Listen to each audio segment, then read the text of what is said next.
Assalamualaikum warahmatullahi wabarakatuh. Terima kasih kepada Kak Saida sebagai salah satu dosen pengampu pada mata kuliah meta-analisis. Pada praktikum ini, kali ini saya akan mempresentasikan terkait dengan penelitian ujian akhir semester saya dengan metode inverse varian dengan studi kasus, yaitu study of beta blockers during and after myocardial infarction.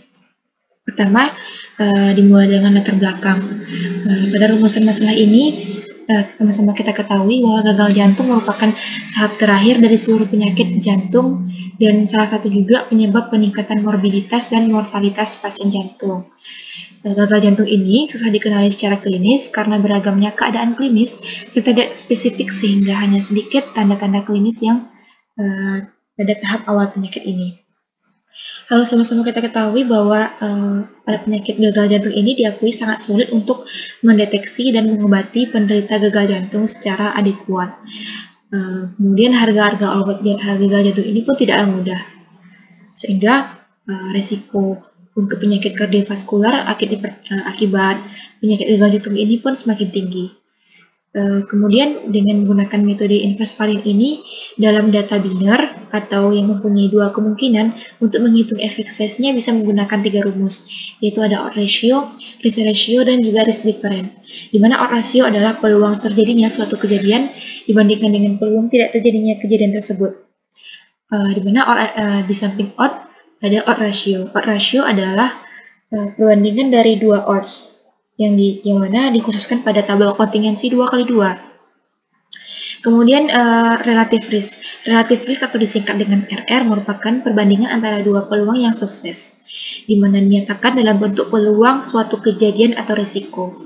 Sama dengan halnya odds ratio, sebelum menghitung relative risk, terlebih dahulu ditentukan grup 1 dan grup 2. Di mana sama seperti odds ratio, di mana nilai risk relatif risk ini dari 0 hingga dengan tak hingga. Yang ketiga yaitu risk difference, yaitu didefinisikan sebagai perbandingan dari dua risiko, di mana nilai risk difference ini memiliki jangkauan yang terbatas, yaitu dari min 1 dengan 1, beda halnya dengan odds ratio dan juga relative risk. Meta-analisis adalah penelitian yang dilakukan peneliti dengan cara merangkum dari berbagai macam penelitian, mereview dan menganalisis data penelitian dari berbagai hasil penelitian yang sudah ada sebelumnya. Maka dengan menggunakan pendekatan meta-analisis dengan binary outcome atau menggunakan metode inverse varian, dilakukan penelitian untuk mengetahui pengaruh selama dan setelah dilakukannya tindakan infark miokard pada penderita gagal jantung. Tujuan penelitian ini adalah untuk mengetahui nilai odds ratio, nilai risk ratio, nilai risk difference baik masing-masing dan gabungan, kemudian nilai heterogenitas dan ketiga-tiga efek size untuk meneliti tentang pengaruh tindakan infark miokard selama dan setelah dilakukannya tindakan infark miokard pada penderita gagal jantung. Dan manfaat yang diperoleh dari penelitian ini yaitu untuk mengetahui pengaruh tindakan selama dan setelah dilakukannya tindakan infark miokard pada penderita gagal jantung. Seperti yang telah dijelaskan sebelumnya, metode yang digunakan pada penelitian ini yaitu metode inverse varian untuk mengetahui seberapa pengaruh selama dan setelah dilakukannya tindakan infark miokard terhadap penderita gagal jantung. Adapun data yang digunakan pada penelitian ini adalah data 19 tentang studies of beta blockers during and after myocardial infarction. Dengan data sebagai berikut dan keterangan variabelnya adalah sebagai berikut. Data terdiri dari 33 penelitian dan 4 variabel. Dengan variabelnya adalah AI, kemudian N1I, CI, N2I. Sebagaimana keterangannya tercantum pada tabel berikut. Selanjutnya kita masuki ke hasil dan pembahasan.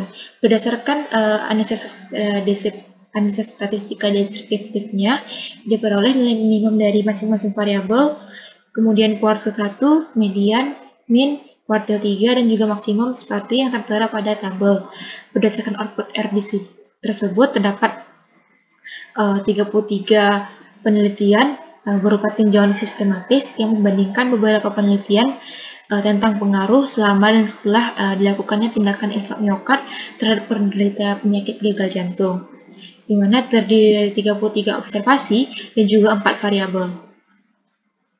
Kita lihat pada deskriptif nilainya terdapat pada tabel di mana data tidak berdistribusi normal karena nilai min tidak sama dengan median. Pada output keluaran menggunakan sintak metabin untuk melihat odd ratio dari masing-masing penelitian diperoleh nilai odd ratio, kemudian selang kepercayaan, berat bobot model fix dan berat bobot random. Dan juga diketahui juga nilai odd ratio gabungan antara fixed effect model dan juga random effect model. Adapun interpretasinya adalah sebagai berikut. Berdasarkan output di atas dapat diketahui 33 penelitian, terdapat satu penelitian yang memiliki nilai odd ratio lebih besar dari 1, yaitu penelitian yang dilakukan oleh Miss 1Y yang berarti memiliki nilai odd ratio 1,33. Penelitian ini merupakan nilai odd ratio yang terbesar, berarti bahwa kemungkinan tindakan infark miokard yang diberikan pada penderita gagal jantung pada kelompok eksperimen sekitar 1,33 kali lebih besar daripada peluang tindakan infark miokard gagal jantung pada kelompok kontrol.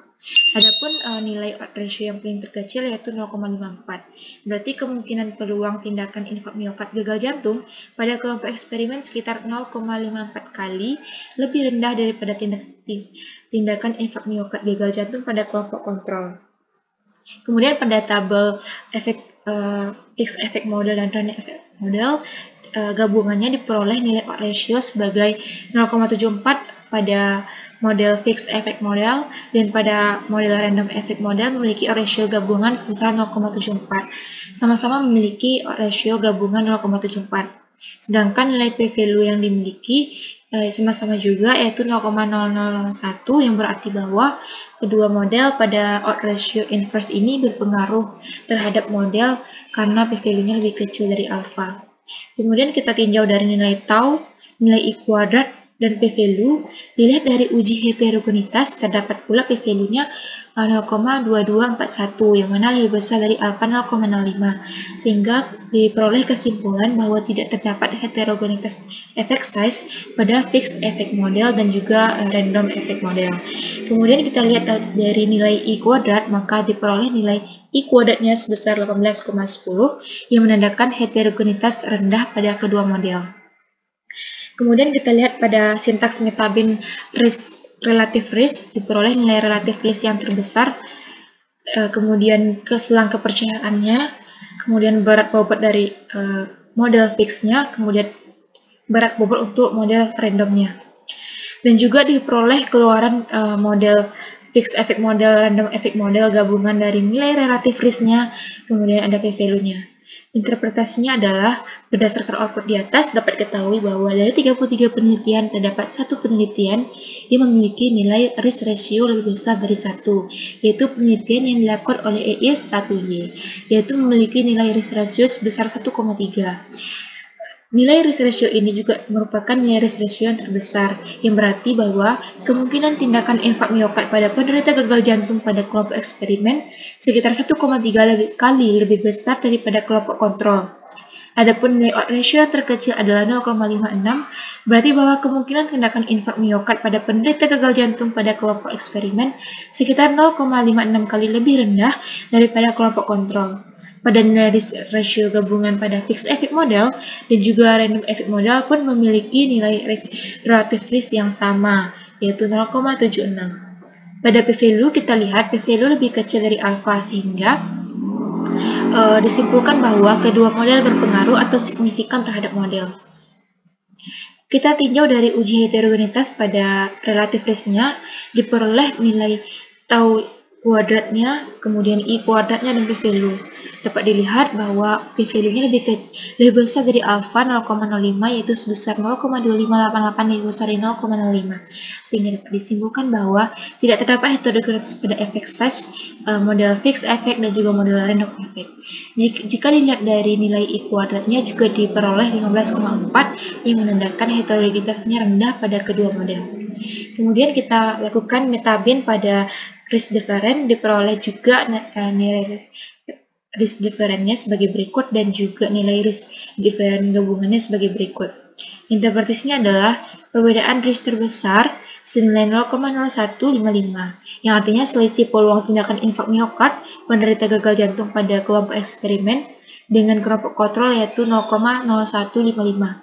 Sedangkan selang kepercayaan adalah min 0,66 hingga 0,376, di mana perbedaan terkecil pada masing-masing penelitian yaitu min 0,0582, yang artinya selisih peluang tindakan infak miokard pada kelompok eksperimen dan kontrol adalah sebesar min 0,177, sehingga pada selang kepercayaannya adalah min 0,08875 hingga 0,276. Kita lihat pada nilai efek size, fixed effect dan random effect dalam diperoleh, yaitu p-value-nya adalah 0,0001, lebih kecil dari alfa, sehingga dapat disimpulkan bahwa kedua model pada risk difference berpengaruh signifikan terhadap model.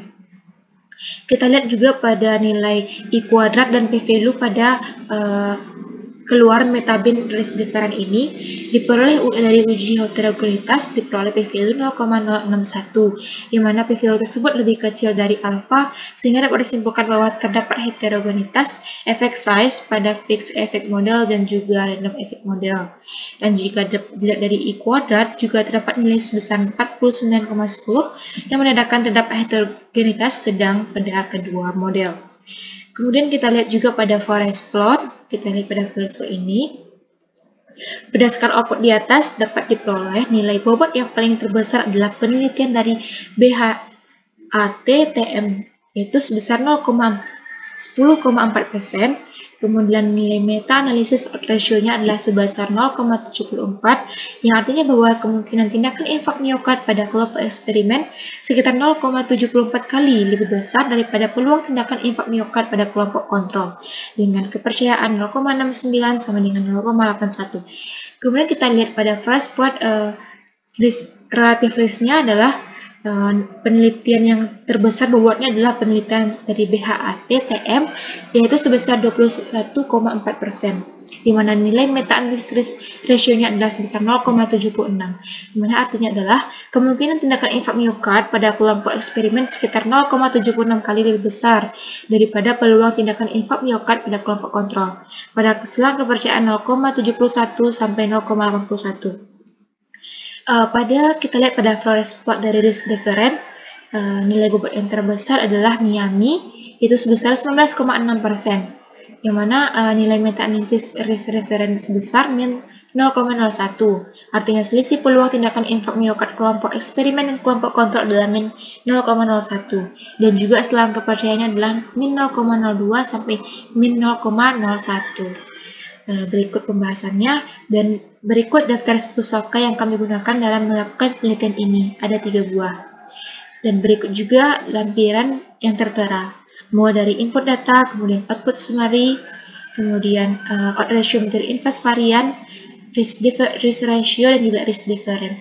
Tak lupa juga forest plot-nya terlampir pada pembahasan yang telah kita bahas sebelumnya. Baiklah, sekianlah presentasi dari saya. Jika ada salah dan janggalnya mohon dimaafkan. Saya sudahi dengan wabillahi taufiq wal hidayah. Wassalamualaikum warahmatullahi wabarakatuh.